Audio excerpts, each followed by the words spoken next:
Hi, and welcome back to the first official Free Flat Ducks Productions video. I'm your host, JF Wilson. Now, some of you have seen the title of this video, and some of you know me personally, and you're probably thinking, you're doing your favourite video game of all time first. Well, I have a plan.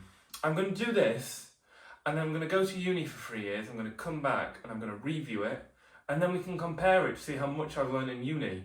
And if they're exactly the same, I will have wasted 25 grand and I will not be happy. So anyway, let's get started with the content. We'll be covering many things in this game, as we did with the last review that some of you may have seen. Let's kick things off with the gameplay. Again, the gameplay can be divided into 5 sections. The first section is ground combat. We're saving the naval combat for later. Kenway is the character you play as. He wields 2 swords in this game. He dual wields the swords. The first trailer for this game features Blackbeard sat in a tavern talking to about 50 pirates, telling them how Kenway can clear the deck of a Spanish galley in about 20 seconds. And you feel that in this game. You feel you're a powerhouse on the seas. It's the standard Assassin's Creed combat system with your counters. You can use your attacks and you can break the heavy's guard. There's the normal enemy types of standard enemies, heavy grunts, ranged enemies.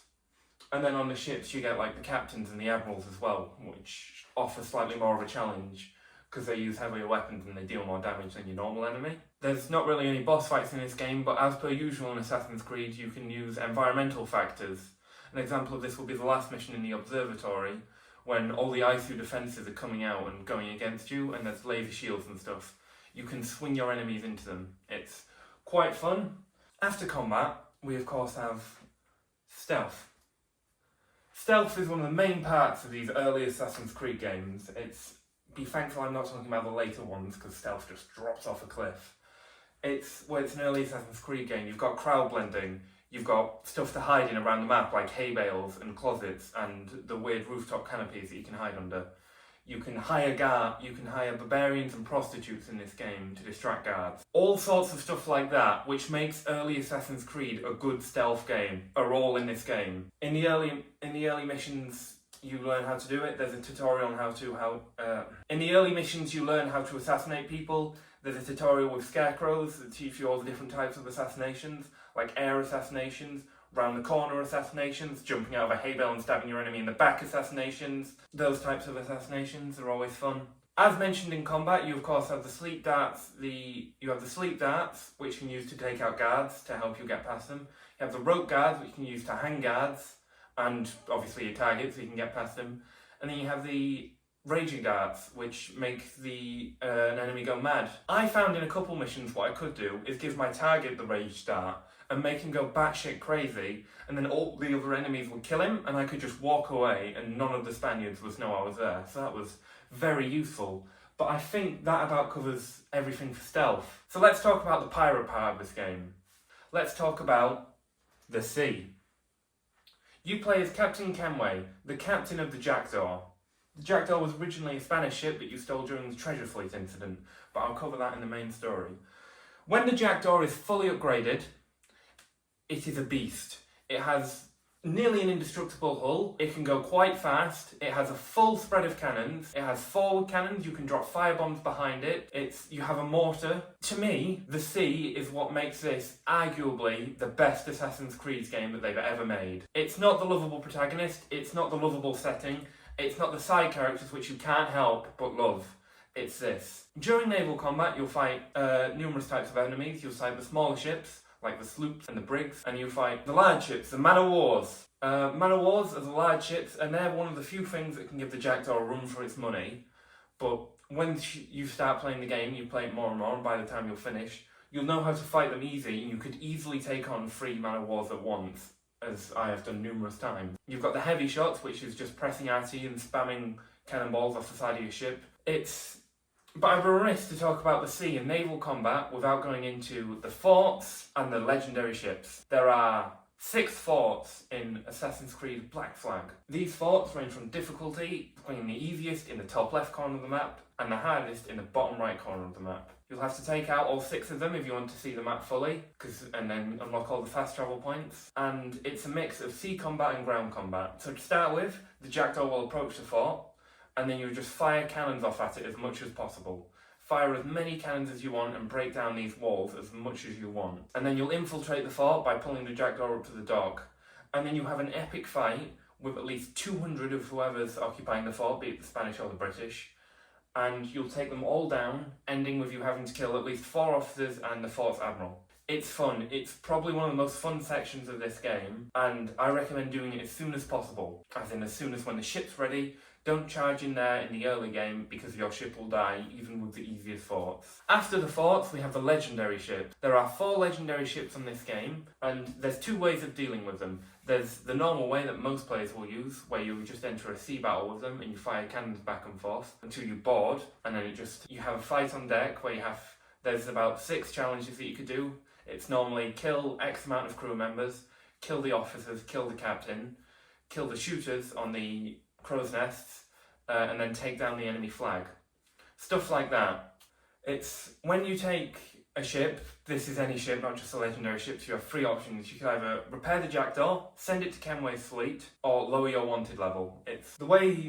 I'll talk more about the last 2, but repairing the jackdaw, this is the cheapest way to repair the jackdaw, because normally you have to pay reals, which is the currency in this game. But with the legendary ships, they're for more of a challenge, because you have to do, normally when you take a ship, you only have to do 3 of those challenges, but with the legendary ships, obviously they're bigger than Man of Wars, and you have to do 4 of those challenges to give the player a big challenge when it comes to these ships. The second way you could deal with a legendary ship, and I don't agree with this way because it's just cheesing the game, but a lot of players will do it, it's you jump off the jackdaw in front of a legendary ship, you leave the jackdaw sailing, you swim up to the legendary ship, you board it, you kill everyone on board and they won't go aggro because you're not technically supposed to be there, you go back to the jackdaw, you sail up to the legendary ship, you fire off 1 round of cannons, and it's yours. It's a glitch, and it's a glitch that people have been exploiting for 10 years, but it is far easier and far less risky than a ship battle. After the sea, you of course have Kenway's fleet. Kenway's fleet is a system in this game that's then carried over to Assassin's Creed Rogue. When you take a ship and you send it to your fleet, you'll be able to access a menu in the Jackdaw's cabin in the fleet room in Great Inagua. Send these ships all around the world,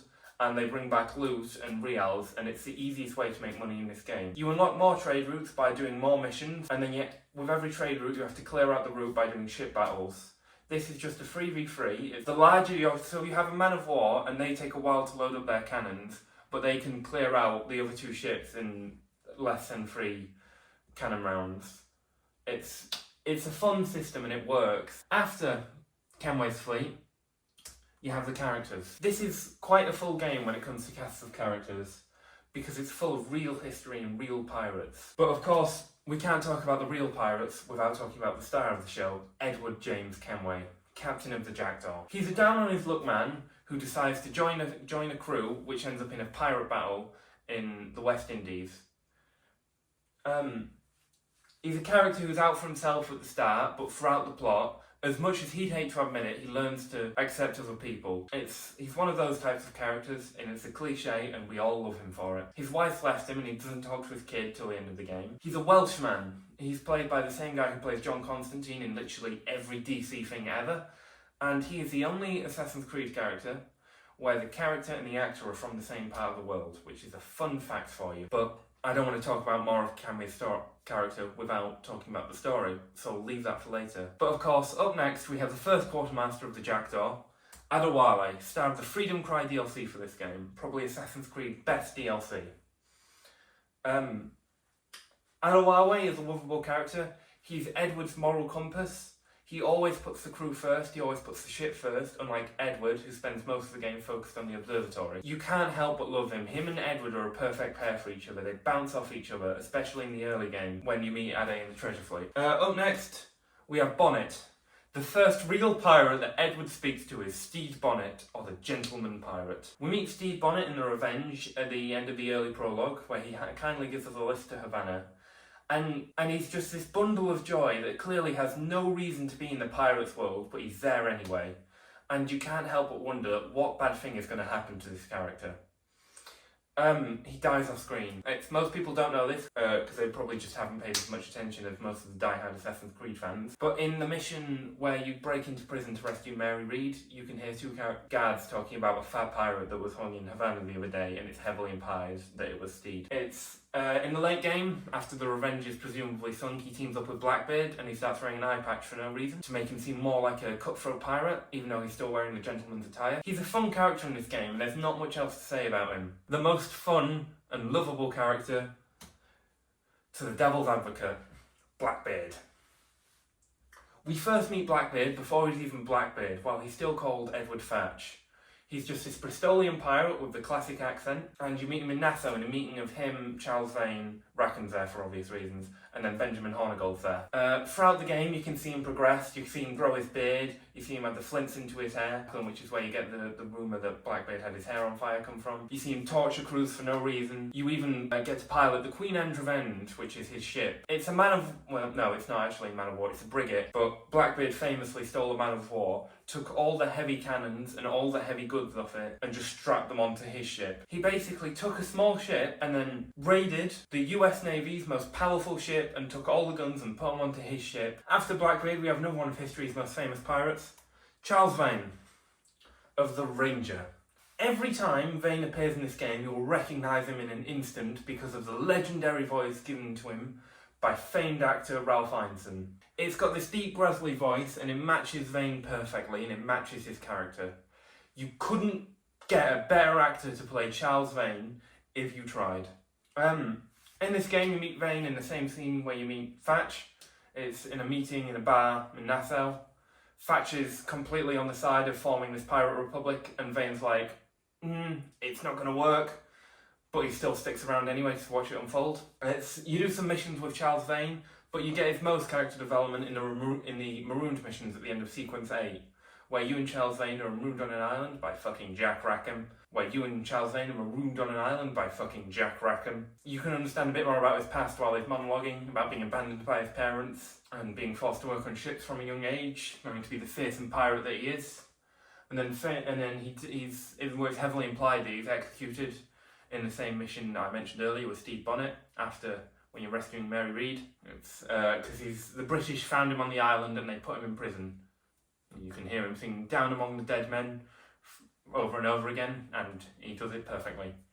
After Vane, we have Calico Jack, Jack Rackham. You probably don't know Jack Rackham if you're not a pirate nerd. He's probably the biggest inspiration behind Disney's Jack Sparrow, who you definitely will know, even if you're not a pirate nerd.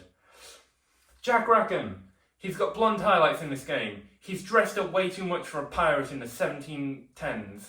He's an arsehole. Everyone hates him, and he's played perfectly. He's one of these characters that they've got perfectly right from all the historical accounts of him, and it's amazing. He commits a mutiny in Sequence 8. He's just in the background, and most people are like, fuck you, Jack. It's Jack Rackham. He's got this incredibly recognisable outfit, and you will recognise it in the late game, in the same mission where Vane's implied to be killed, Stede Bonnet's implied to be killed, and you rescue Mary Read. One of the pirate cages that they hang up on the coast to deter pirates, it's the skeletons in there wearing Jack Rackham's outfit. It's an unfortunate end that so many of these legendary figures meet, swept up in the Great Purging of Nassau by the British. But of course you can't talk about Rackham without talking about his other half, Anne Bonny, the second quartermaster of the Jackdaw, and this Irish ginger pirate. Anne Bonny's this character in the game who is always following Jack around and is always getting into arguments with him. It's quite a sad sight because clearly she doesn't want to be there, and the history is implied in a scene where you can watch them arguing, and they're talking about how he rescued her from a guy who was going to attack her. And when she becomes the quartermaster of the Jackdaw, she's not as much as Edward's moral compass as Ade was, but she's still there for him morally. She stays around in the late game, and she's one of the few pirates to survive this game. Up next, we of course have Mary Read, or James Kidd, depending on which part of the game you're in. James Kidd was another one of the characters who was introduced in the scene, in the bar scene, where everyone's talking about the future of Nassau. He stood there, and then him and Kenway meet up a couple times. Kidd's the one who introduces Kenway to the Mayan Steel missions, which I'll talk about later. And then of course, James Kidd is the assassin of the game. He's the assassin who introduces Kenway to the Brotherhood. Him and Atabai. But of course, on one of the assassination missions that Atabai sends them on together, it's revealed that James Kidd is in fact not James Kidd. She's a woman called Mary Read who fakes as a man, who disguises herself as a man to get by on all the pirate ship. And she rounds out the great pirate threesome of James Kidd, Anne Bonny, and Calico Jack. After Kid, you of course have Atabai, the assassin mentor of this game. Atabai is he's the one on the coast of Mexico that you meet up when Kenway goes to the assassin's hideout, and he just slaughters all of them. There's a miscommunication, and he goes there and he thinks they've kidnapped James Kidd, so he just kills all of the assassins and he basically wipes them off the map. The Caribbean, which is a great shame. He did it much faster than Shay Patrick Cormac did in Rogue though, so you've got to give him props. Atabai stays throughout the game, and at the end he invites Edward to the Brotherhood and he says yes after he loses what's implied to be his daughter figure in Mary Read. After Atabai, we have Black Bart Roberts. Black Bart Roberts will be the Welshest thing in history until Gavin and Stacey come along. He's got this incredibly over-the-top Welsh accent, and it's hilarious every time you speak to him. Until, of course, it's revealed that he's a villain, and he has the same accent, and you're supposed to take him seriously. It's one of the few down parts of this game. Black Bart Roberts is a sage in this game. You find him in Havana in the early game with Torres.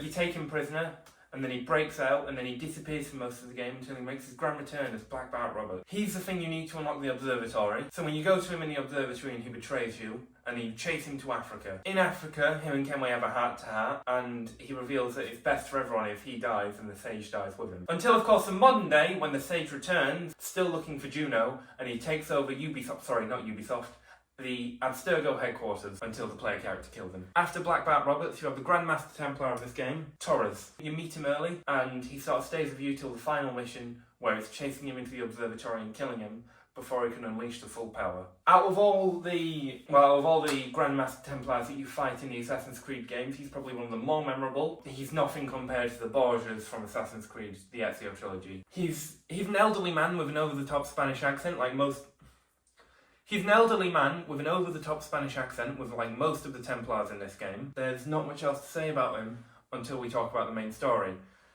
which is what we're going to do next! So the game starts off in 1715 with Edward Kenway aboard the merchant ship which is being attacked by pirates, and then he looks up and he sees, standing on the rigging, there's this weirdly dressed man in a hood and with some blades that come out of his wrists, and you're like, ooh, I wonder what type of guy this is going to be.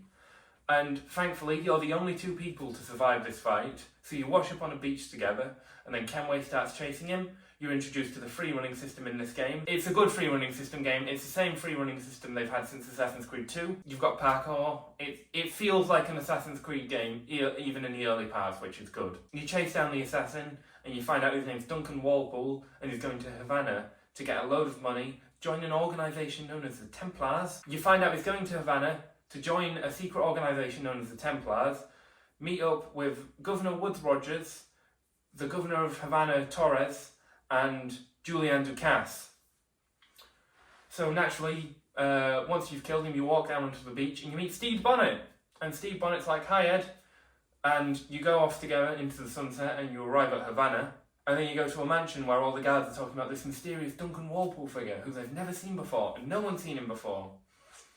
And you think the cover's going to be blown when Woodes Rogers is like, well, I did know a man. My wife met you once, Duncan Walpole, and she never described you as handsome as you were. And it's a bit tense because you think, oh, is the cover going to be blown? And then there's some back and forth, and when somebody asks what happens to the hidden blade, Kenway's like, well, I dipped them because I dropped them because I thought they weren't working. And they're like, oh no, it's fine, here, take some new ones. So you take them, and you've got Duncan Walpole's armour now. If I were to describe the bit of the mission where you meet the Templars, it will be the Office meme, where it's the guy and he stood shaking hands with Steve Carroll, and Steve Carroll has no idea what's going on, and the guy's really proud of him. And then you've got the Assassin's Creed tutorial where you learn how to assassinate people, as I mentioned earlier, with like the jumping off rooftop assassins, going around the corner, jumping off hay bales, stuff like that. And then you go into the second mission where you go down to the docks and you meet up with, and you capture Black Bart Roberts, but you don't know it's Black Bart Roberts yet, it's just a sage. And then when you take him back through Havana, you get a jump by assassins, and then Kenway managed to clear them all out before they do any real damage. After that, you realise how important the sage is when they start talking about this observatory. Even though Kenway doesn't quite believe them, he decides to do something about it, and he goes to break the sage out. But when he gets there, all the guards in the room are already killed, and everyone else, all the other Templars, run into the room, and it's just Kenway stood in this pile of bodies without the sage. So it looks really suspicious. Governor Torres is like, well, I should do something about this. So he's going to send him back to Spain by sticking him in the treasure fleet. The Great Spanish Treasure Fleet is one of the best set pieces in this game because it shows you how to pilot the ship It has you running, jumping among ships, taking out crews left, right, and centre. Your dual-wielding swords, as you normally would do. It's your introduction to Adewale. So if you don't know your Caribbean history between 1710 and 1716, for some reason, it's the Spanish treasure fleet was this ship that was full of all of Spain's gold that was in Cuba at the time, and it was sending it back to Spain, but then it got struck by a massive storm, and the whole fleet sunk. All the gold is still missing to this day. All the fleet sunk apart from one ship, the Jackdaw. Kenway takes all the liberated pirates and he jumps onto the Jackdaw and he sails it out of there. And it's your introduction to sailing the sea when there's a storm, which is quite fun. Hi, and welcome back to what I think I'm going to rename the Continuity Error Show, because I've completely rechanged the set between Shoot 1 and Shoot 2 for no reason. So at the end of the last part, we talked about the Spanish treasure fleet. And after the Spanish treasure fleet, Adewale tells us a rumour that some pirates are trying to start up in Nassau. So we go to Nassau, we meet up with James Kidd, Blackbeard, Rackham and Vane, and they decide that in order for us to take Nassau, we have to take the fort. And this is another one of the big set pieces. Kenway has to make his way around the fort and he has to kill everyone, so Benjamin Hornigold can swoop in and take over as the new keeper of the fort. It's a strong stealth scene, it's one of the best stealth scenes in the game. You feel like a proper assassin, even though you haven't actually met any assassins yet. It feels like you feel like a proper assassin, even though you haven't actually met any assassins yet. After Nassau, we go to Great Inagua. This is where we assassinate the Templar Julian Ducasse. So we pull up around the back of Great Inagua, we make our way through the forest in another free-running segment, not too dissimilar to the start of the prologue. We come out at the back, we make our way through the town, we slaughter as many Spanish people as possible, and then we sneak aboard a man-of-war, and you get special points if you can assassinate Julian Ducasse by throwing a rope dart down and hanging him that way. After you assassinate Julian Ducasse, you take over Great Inagua, and this is a hideout, another staple of the Assassin's Creed series for this game. Kenway takes on the mansion on his own, you can access the fleet, you can see all your trophies which you collect throughout the story, and this is where you unlock the Templar hunts, where you have to hunt down 6, I think, Templars to get the keys in order so you can unlock the Templar armour. After Great Inagua, you meet the assassins. As I mentioned earlier, Captain Kenway went to the Mexican place where all the assassins are hiding, and he just runs through there and he slaughters all of them, and then he meets up with Atabai, and Atabai's like, what the fuck, dude? So, and then you join up with the assassins and you have to do all their dirty work as payment for killing them all for no reason. You meet up with Blackbeard, who says he wants to meet up with you. You do a mission with Blackbeard where you take over the Queen Anne's Revenge and you blow some shit up, and it's a really fun mission. And then you go to Charlestown. Charlestown is a big set piece. It's one of the longest set pieces in the game. And it's the Siege of Charlestown, one of Blackbeard's biggest accomplishments in history. So you meet up with Blackbeard and he's like, look at me, I've set my hair on fire, how fucking cool is that, Edward? And then he terrifies this guy and he shits himself and he gives you what's happening at Charlestown. So Kenway jumps off the side of the Queen Anne's Revenge, and then he follows this boat that's making its way through the swamp, because Charlestown is in Florida, by the way, if you're bad at geography. And you have to stealth it, and you kill a load of people, and you have to stay 100% undetected throughout the mission. And then it ends with you chasing a guy through Charlestown, and then Blackbeard comes through and he fucks shit up in Charlestown. It's very funny. It's a 10 out of 10 set piece, and it's one of the standout missions. After Charlestown, Nassau Falls. It's what Vane was suspecting right at the start. If the pirates establish a pirate city run by pirates, the British will come eventually. And the British do come. And when the British come, they bring the thunder. So Nassau's blockaded, and for this sequence in the game, you're completely stuck on Nassau. And you work to liberate Nassau. Ending with Rackham volunteering his boat in the gunship mission. In this part of the game, Rackham volunteers his newly captained ship, and then he sails it out and it blows a hole in the British thing for everyone to make their escape. And the Jackdaw makes his escape, and a couple people make their escape. And it's another one of those 10 out of 10 set pieces, which is fairly consistent throughout Black Flag, which all the major set pieces are 10 out of 10. After Nassau Falls, Edward Thatch decides that he's had his run as a pirate, he's the king of pirates, and he decides to throw a retirement party for himself. And it's his big retirement party off the Florida Keys that's interrupted by the British. And I believe I quote Aylstrom when I say, in 1718, they cornered Edward Teach and blew his fucking head right off right there on that beach. It's an accurate statement as to what happens, and it's mostly in the game. We go to the party and we notice a British spy. So we tail the British spy through the forest and we assassinate him, but not before a British man of war pulls up into the bay and starts firing at the beach. So he has to run back to the Jackdaw, and we meet up with Blackbeard fighting the man of war. Blackbeard's on his new ship, by the way, because he lost his old ship because he beached it, as you do. We swing aboard the deck, and Blackbeard's there, and we join forces with him while we're clearing his deck, and then we're thrown into a cutscene. In this cutscene, as in history, Blackbeard was stabbed 10 times and he was shot 4 times before he finally went down. And then the ship blows up and Edward's thrown over the side of the boat. And it's a tragic death. This part of the game marks a turning point from the golden age of piracy out of it. Blackbeard's death in 1718 is the end of the golden age of piracy. After Blackbeard dies, there's a mutiny. We're teaming up with Charles Vane to hunt down Black Bart, and we fight some Portuguese people, and then we lose Black Bart Roberts and the Royal Fortune. And then while we're on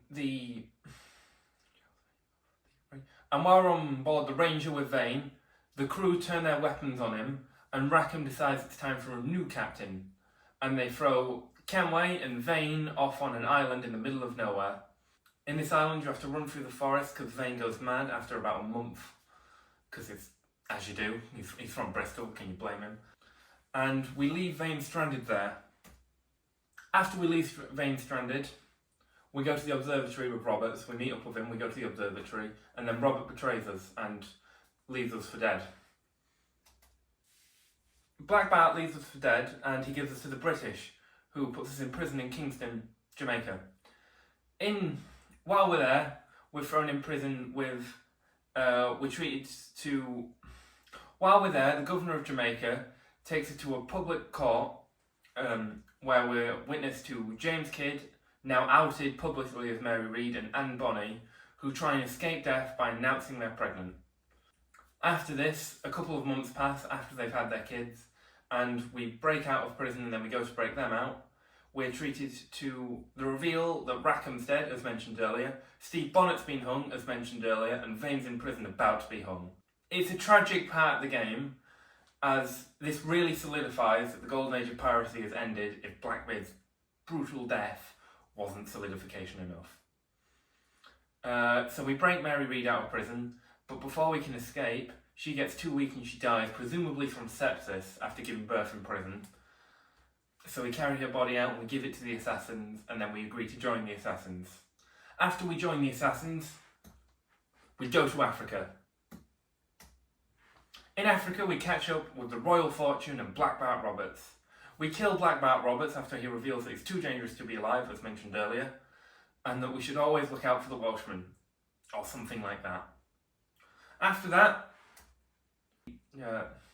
we finally catch up with the Grand Master Governor Torres in the observatory, and before he has a chance to foil his devious plot and hand the observatory over to the Templars, we kill him in the middle of the observatory.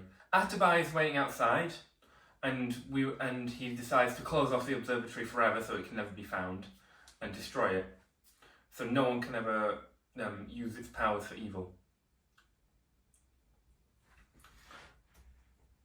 At the end of the story, we're in Great Inagua, we're treated to Anne Bonny singing the shanty, The Parting Glass, and Edward turns around and he sees all the ghosts of his friends wishing him good luck as he walks down to the dock and he meets his daughter.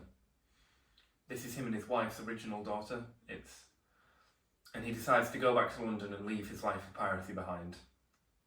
And then the credits roll as we watch as Edward and his daughter sail back to London. Probably one of the most beautiful endings to Assassin's Creed game. They tried and failed to recreate it at the end of Valhalla after 80 hours of meaningless campaign when Eivor turns around, but you can't, and it's retroactively cheapened Black Flag, but it's it shows that Edward's learned, and he's gone on from wanting to be this pirate hero, this stuff of legend, just to be a father to his daughter, and he goes back to London. And there's a post-credit scene where we see him taking Hafen to the theatre, and it's strongly implied that this is the night in the theatre where the Kenways were murdered, and Hafen turns into the man we see him as in Assassin's Creed 3. But you can't talk about Assassin's Creed without talking about the present-day subplot. So in the present-day subplot, of course, in Assassin's Creed 3, Desmond Miles dies, and they extract his body from the temple in America, and they take him back, and they extract a DNA sequence that turns out to be the Edward Kenway sequence that we play through. In the modern day, you play as an unnamed Ubisoft employee, not Ubisoft, Abstergo, I'm sorry, I keep getting them mixed up for some reason. As an unnamed Abstergo employee whose job it is to just unravel this, and so they can not only convert it into a video game, but find the observatory. You're secretly working alongside the assassins, but you don't know that. You recognise Sean and Layla from the other games. And that's it. There's not much to it. There's a Watch Dogs crossover in the modern day, which is fun, where the CEO of Ubisoft, not Ubisoft, Abstergo, sorry, the CEO of Abstergo gets shot in Chicago by some unnamed man. But that's about it for the present day. Not much of note happens until the end, when you're in the basement, and the Welshman, who looks suspiciously like Black Bart Roberts, takes over, and you have a talk with Juno, and then you shut down the facility until they reboot it, and you can keep working there if you want to play in the modern day. Side missions. There are quite a few side missions in Assassin's Creed Black Flag, as you can see. So we'll start with the first side mission. The assassination contracts. It's more or less the same assassination contract system where you go to a pigeon box and you pick the thing off the pigeon, you read the note, and you go stab some guy. It's quite fun. It's just assassination contracts. It's the same as the other systems, and it will carry on throughout most of the games. After assassinations, naval forts and contracts. I've already gone into a great detail about the naval forts, but the naval contracts are assassination contracts, but for boats. You go out and you sink the boat, and that's it. Templar hunts. Assassination contracts with a story. There's 5 Templar hunts in this game. Each of them consists of about 5 missions. There's a few twists, like, there's twins, one's an assassin, one's a Templar. This Native American woman is an assassin. You have to go to each of the major landmarks in the game, so Cuba, Jamaica, stuff like that, and you have to kill the main Templar. And once you kill all 5 Templars, you can get the Templar keys to unlock the Templar armor. Speaking of special missions, giving special rewards which unlock special armor. Mayan Steel, a geography-based puzzle. Kenway stands on top of a large rock, looks down, and you have to align 4 squares in line with some other pillars, and wherever they cross over, you dig up a Mayan Steel. And you go to the back of the main assassin hideout, not Edway's house, and you can put the Mayan Steel plates into a chamber, and it gives you the Mayan Steel armor, which makes Edward completely invulnerable to ranged attacks. It's probably the best looking armour in the game. It's the one I use when I'm playing it. You can probably see it in the footage if I don't swap the armours out while I play the game. So after that, you of course have the real history of Assassin's Creed 4. How much of it was real? How much of it was based in truth? Well, the Golden Age of Piracy. Golden Age of Piracy extended from 1650 right the way to about 1718 when Blackbeard died. Blackbeard's death is 100% true to the accounts that we have from British soldiers on board that ship.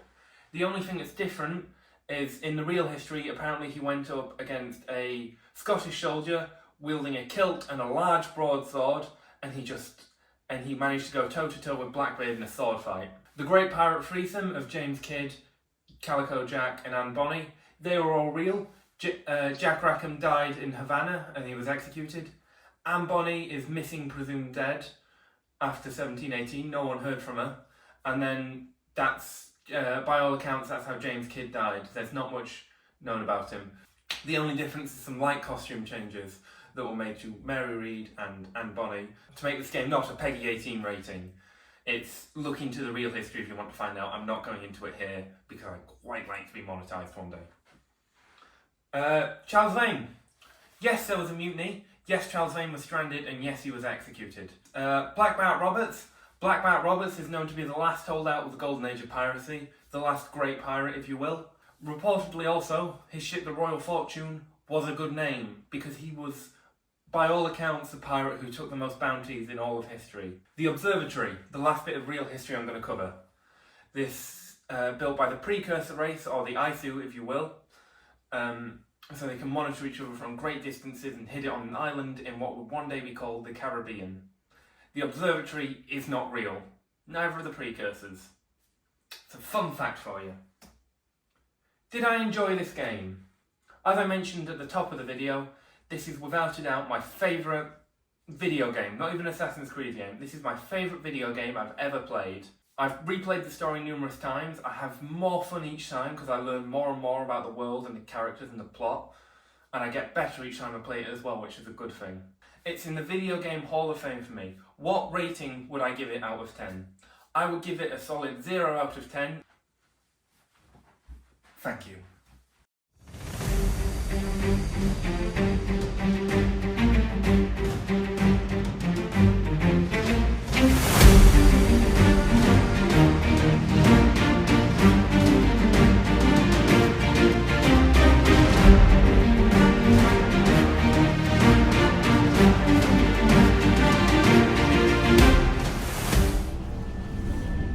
I'll gut you, Jack Rackham!